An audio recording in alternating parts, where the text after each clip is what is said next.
அனைவருக்கும் வணக்கம். All of you good morning. இது கரூர் செல்வா ஸ்டாக்கு ஒரு வரி செய்தி. இன்றைக்கி இந்த பதிவில் நம்ம பார்க்க போகிற விஷயம் என்னென்னு கேட்டிங்கன்னா, இந்த பதிவு குறிப்பாக குடும்பத்தில் விவாகரத்து பெற்றவர்களுக்கும் விவாகரத்து பெற காத்திருப்பவர்களுக்குமான பதிவு.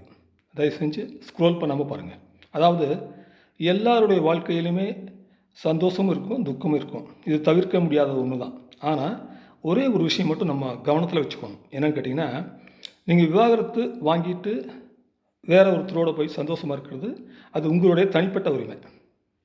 ஆணாகட்டும் பெண்ணாகட்டும், அதில் யாரும் தலையிட முடியாது. ஆனால் ஒரே ஒரு முக்கியமான விஷயம் என்னென்னு கேட்டிங்கன்னா, தயவு செஞ்சு உங்களுடைய முன்னாள் மனைவிக்கோ அல்லது முன்னாள் கணவருக்கோ பிறந்த குழந்தைகளை மறவாதீர்கள்.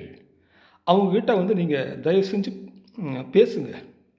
நீங்கள் எங்கே இருந்தாலும் சரி, பக்கத்தில் இருந்தாலும் சரி, தூரமாக இருந்தாலும் சரி, நமக்கு பிறந்த குழந்தைகள் தானேன்னு சொல்லி அந்த பிள்ளைங்கிட்ட பசங்கிட்ட பேசுங்க. அப்போ தான் அவங்களுக்கு அவங்களுடைய மனசு புண்படாது. அவங்களுக்கு மனசு சஞ்சலமாக இருக்காது. அவங்களுடைய கல்வியும் பாதிப்படையாது. அவங்களுடைய எதிர்காலமும் நல்லாயிருக்கும். இது ஒரு சின்ன விஷயந்தான். நிறைய பேர் ஒரே ஒரு தப்பு பண்ணுறீங்க. இதை மட்டும் தான். ஏன் அப்படின்னா, நம்ம பிரிஞ்சு போயிட்டோம், நமக்கு மூத்த மனைவியோட முன்னாள் மனைவியோட பசங்கள்கிட்ட பேசக்கூடாது அப்படின்னு நினைக்கிறவங்க நிறைய பேர் இருக்கிறாங்க. அதே மாதிரி பேசுகிறவங்களும் நிறைய பேர் இருக்கிறாங்க. பேசுகிறவங்களுக்கு சந்தோஷம். ஆனால் பேசாமல் இருக்கிறவங்க தயவு செஞ்சு உங்களுடைய முன்னாள் மனைவிக்கோ முன்னாள் கணவருக்கோ பிறந்த குழந்தைகளை மறவாதீர்கள். அவர்களோடு தொடர்பில் இருங்கள். அப்போ தான் நீங்கள் பொருளாதாரத்தில் நல்ல நிலைமையில் இருந்தாலும் சரி, நீங்கள் ஏழ்மையாக இருந்தாலும் சரி, அவங்களுக்கு உங்களுடைய பேச்சு தான் முக்கியம். அவங்களுக்கு ஒன்றும் தெரியாது. ஏன்னா நீங்கள் கணவன் மனைவி சண்டை போட்டு தான் விவாகரத்து பண்ணியிருப்பீங்க. பெரும்பாலுமே எல்லாருமே அந்த வகையில் தான் பண்ணியிருப்பாங்க. யாருமே குழந்தைகளை காரணமாக வச்சு விவாகரத்து பண்ண மாட்டாங்க.